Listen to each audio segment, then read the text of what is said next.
Greetings, and welcome to Earthling Cinema. I am your host, garyx wormuloid. This week's artifact is X-Men First Class, the story of a studio that will stop at nothing to retain the rights to its most lucrative franchise. Our story begins at a rather bleak-looking German summer camp, where Dr. Klaus Schmidt sees a young boy named Eric bend a metal gate with his mind, and naturally decides to start teaching him coin tricks. Schmidt uses unconventional tactics, but it's hard to argue with the results. Wunderbar! Elsewhere on Earth, a wealthy boy named Charles, who inexplicably lives alone, finds a baby avatar in his house. Lacking the proper adult guidance, he adopts her as his sister instead of calling the cops. A few decades later, Eric is tracking down Schmidt the only way he knows how, going to bars and showing off his knife tricks.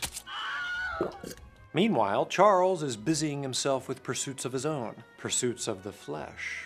Flesh is what humans called their meat casing. In any event, that all comes to an end when a CIA lady sees a bunch of mutants and seeks out the world's foremost expert on mutation, a guy who wrote an essay on it for school. They find Schmidt using the 6 degrees of Kevin Bacon, only now he goes by the name Sebastian Shaw to sound a little less Third Reichy. As it so happens, our old pal Eric is there attacking Shaw's submarine, and doing a terrible job to boot. Charles and CIA lady save Eric from making even more of a fool of himself, and induct him into their top-secret mutant club without so much as a background check. Now, on a friendship rampage, they use an early prototype of a Samsung Galaxy Note to spread their message of love. Go fuck yourself. They find out Shaw wants to start World War III because that will help mutants somehow. Charles takes everybody to his childhood home, figuring the leader's house is the last place anyone would ever look.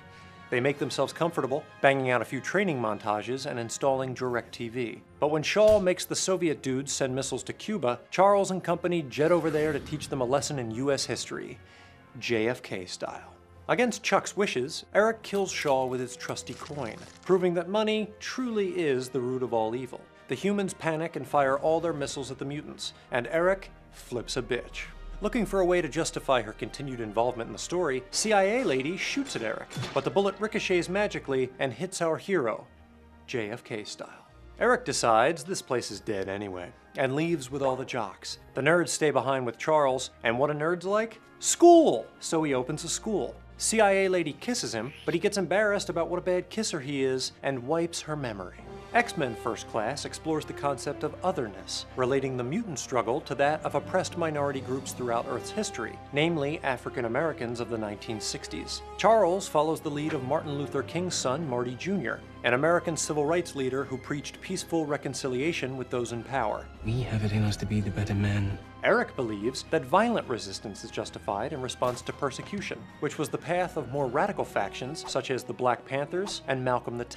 Peace was never an option. Not only are mutants cast as others in relation to their pitiful human counterparts, but they must also contend with hierarchies of privilege within their own ranks. I don't know how you survived, living in such hardship. Charles lives a life of ease because his powers are invisible and help him excel socially. He's different, but he's never had to hide. Meanwhile, Beast and Mystique must actively hide their true nature in order to escape society's judgy bullshit. No idea what I'd give to feel Normal. The film suggests that more than genetics themselves, the mutant condition is defined by the psychological suffering that comes with said genetics. After the good guys lose their battle virginity, Eric implies they have finally earned their mutant stripes. They're just kids. No, they were kids. And it is only when Charles is paralyzed that he truly becomes Professor X, because it is the first time his powers have led to hardship.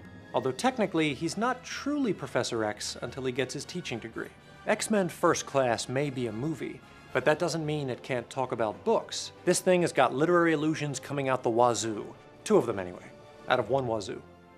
And they're made extra good by how explicitly they're referenced. The first is Mary Shelley's Frankenstein, a book about a scientist who does too much science. Just as Dr. Frankenstein creates a monster shunned by the world, Shaw creates the vengeful Magneto by torturing Eric until he becomes hopelessly poisoned against society. Let's just say I'm Frankenstein's monster, and I'm looking for my creator. However, the film goes a step beyond the Frankenstein myth by having Eric purposefully step into the shoes of his vanquished creator and find they fit like a glove, which is to say, uncomfortably on his feet.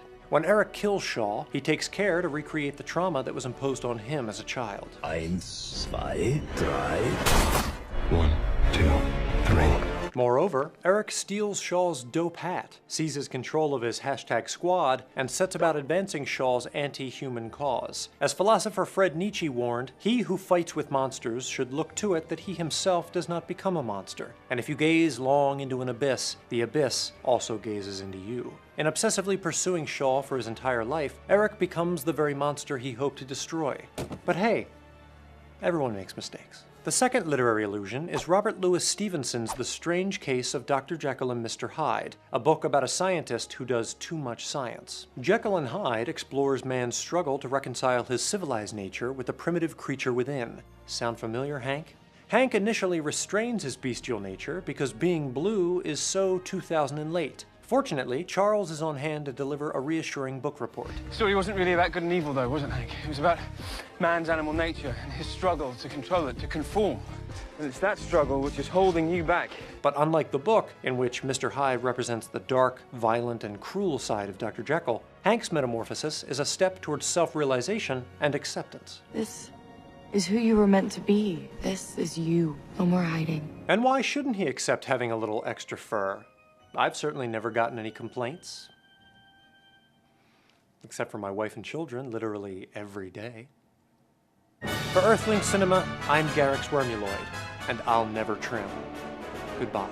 Hello, Earth enthusiasts. Thanks for watching. Need a galactic-wide web presence that will set you apart? There's no better way to do it than with a website made with Squarespace. Squarespace has made it easy for all sentient beings to make a beautiful website, and they're giving you 10% off your first order when you use the offer code earthling. With highly attractive templates and easy-to-use tools, Squarespace has made it simple to create the website you want. Go to squarespace.com/earthling or use the link in the description below to sign up today. You'll get a free 14-day trial and you can see for yourself. Make sure to use the offer code earthling and get 10% off your order. And if you're not already a subscriber, poke Magneto in his fashionable headgear to be taken to our channel page, where you can find more episodes and partake in the holy Earth tradition of hitting the subscribe button. New artifact explorations are around the corner on The Social Network, Batman vs. Superman, and more. And as always, thanks for watching.